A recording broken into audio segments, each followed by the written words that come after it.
자, 여기까지가 이제 그 2차 함수와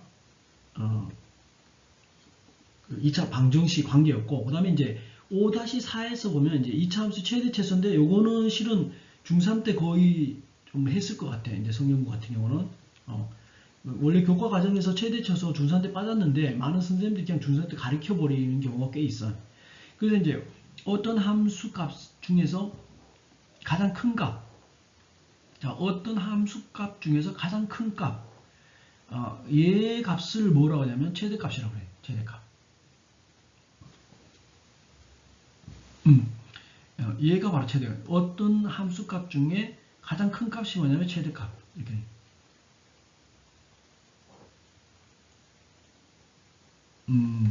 옛날에 내 제자 중에 한 명이 이 경찰대 문제를 풀다가 이런 문제가 하나 있었어요. 최대값과 최소값의 합을 구하시오. 이렇게 문제가 나왔다. 최대값과 최소값의 합을 구하시오. 이렇게 나왔어. 자, 그리고 난 다음에 문제를 막 이렇게 풀었어. 막 풀어가지고 이제 문제를 풀었어. 막 풀고 난 다음에 맨 마지막에 딱 가보니까 다 뭐 A 구하고 B 구하고 뭐 C 뭐 구해봤더니 이 최대값을 구하시오 했던 이 fx의 함수가 이렇게 나와버렸어. 자, 이렇게 나왔다. 결론이. 하여튼 다 어디 막 한참 길게 풀었지. 풀고 났더니 맨 마지막에 fx는 3이다. 이런 식이 나와버린 거야. 그러면서 얘가 그림을 그려봤더니 여기서 이제 1, 2, 3이니까 이렇게 된 거잖아. 그지? 여기가 y가 3이란 말이야. 이거란 말이야. 이렇게 해놓고 난 다음에 물어보는 게 최대값과 최소값을 구하시오. 이렇게 했단 말이야. 얘가 들고 와서 질문을 하는 거야.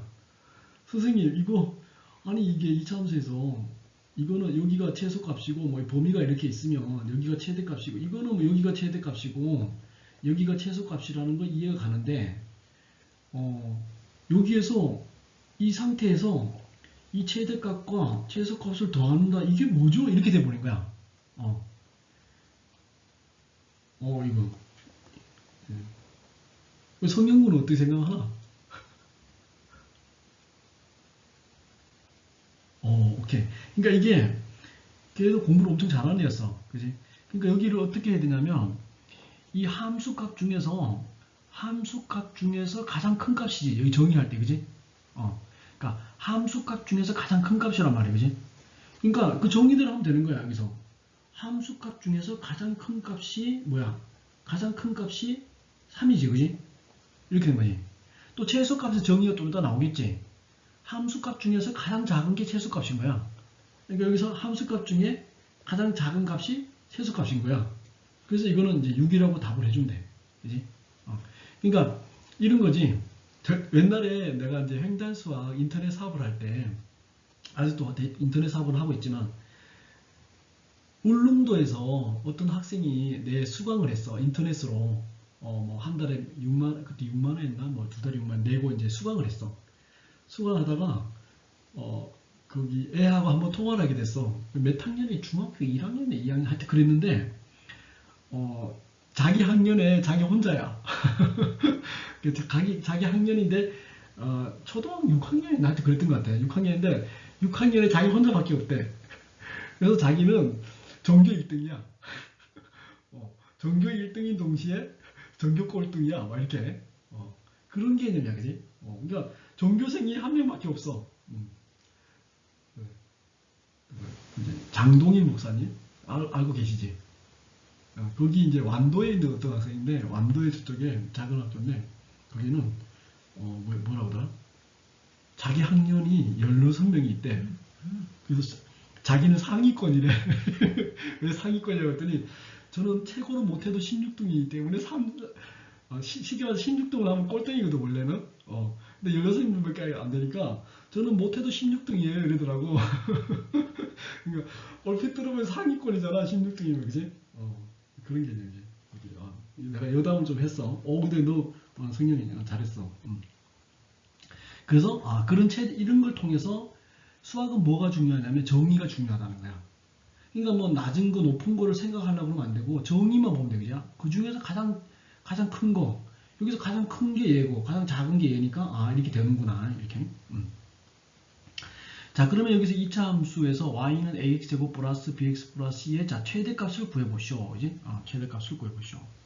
하면은 이제 완전 제곱을 하지. 이거 중3도 다 했던 거야. 이제 완전 제곱을 하고 이렇게 해서 쭉 하는 거지. 꼭지점의 좌표를 구하고 그 다음에 이제 x가 a가 이제 여기 개수가 양수냐 음수냐 따져야지. 만약에 얘가 음수면은 얘가 음수면 뭐야? 그림이 이제 위로 볼록한 이런 그림이 나오겠지.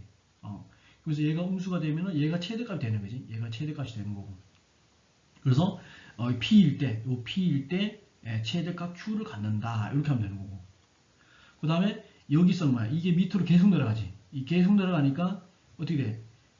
함수값 중에서 가장 작은 게 최소값인데 이게 계속 내려가 버리니까 이제 최소값은 없다라고 되는 거죠. 이렇게 이 상태에서는 범위가 주어지지 않는다는 말은 뭐냐면은 실수 전체 범위에서는 이런 일이 벌어지는 거지. 그 다음에 어떤 함수값 중에서 가장 작은 값, 그지? 여기서 좀 전에 설명했었지. 가장 작은 값이 뭐냐면 얘를 함수의 최소값이라고 정의를 한 거야. 그러면 얘 최소값을 구해보시오. 그러면 얘를 완전 제곱을 하는 거고 얘를 완전 제곱을 해가지고 여기서 최소값을 구하시오 했으면 당연히 a는 뭐가 주어질 거냐면 a가 양수라는 범위가 주어지겠지. a가 양수로 범위가 주어질 거야. 이렇게 되면 2차 함수는 뭐냐면 아래로 볼록한 그림이 나오는 거지. 이렇게 아래로 볼록한 그림이 나오고 그 다음에 p가 여기가 x가 p일 때 최소값이 뭐냐면 q다. 그지? 최소값이 q다. 이런 값이 나오는 거지. 최소값이 q다. 당연히 뭐야? 이게 뭐야? 함수값 중 가장 큰 게 최대값인데 큰 게 계속 올라가니까 위로 계속 올라가니까 이거 원래 교과서에서는 그림을 이렇게 안 그린다. 이게 우리나라 수학책이 표현이 잘못된 게 엄청나게 많아. 이게 우리나라 수학책에서는 어떻게 되냐면 이렇게 돼 있어. 그냥 실은 이렇게 그리면 상당히 오해의 소지가 있어. 그림이.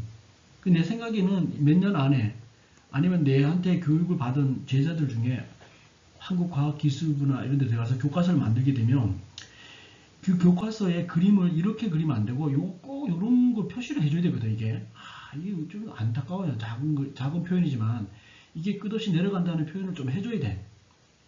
실은 내가 다 바꾸고 싶은데 원래라면 여기도 이렇게 직선을 이걸 다 해줘야 돼요. 이렇게 해줘야 되거든. 이게 원비로 이 개념이 아주 중요한 개념인데 여기서 딱 잘라버리면 학생들이 상당히 오해해. 직선의 개념을.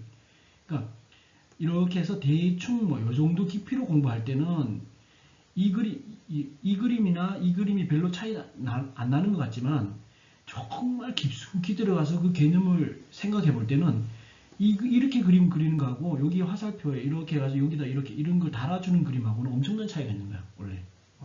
그러니까 개념을 얕게 이렇게 할 때는 이거나 별 차이 없는 것 같은데 공부를 잘하는 학생들을 가리키고 그런 애들에게 막 정말 깊이 있게 가르치고 싶을 때에는 요 그림이 좀 한계가 있어. 이렇게.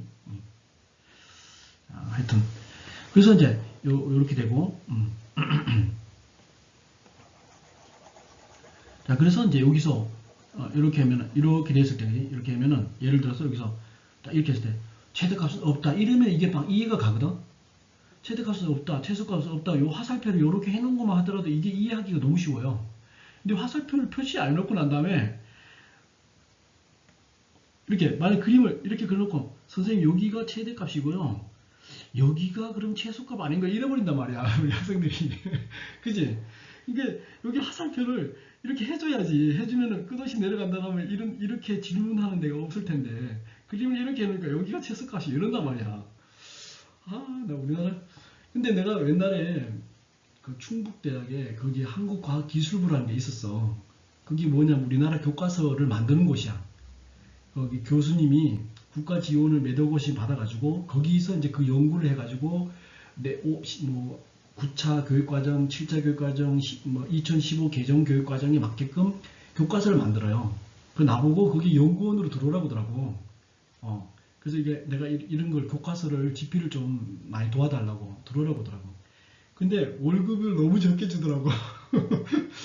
이게 퇴직하고 나서 연금이 있는지 없는지 모르겠는데 월급을 너무 적게 줘가지고 그러니까 그때는 안 갔는데 여하튼 그래서 좀 제대로 연구를 해야 되는데 아니면 내가 만든 교재로 가지고 다음에 이제 퍼져가지고 이게 정식 교재가 됐으면 싶기도 한데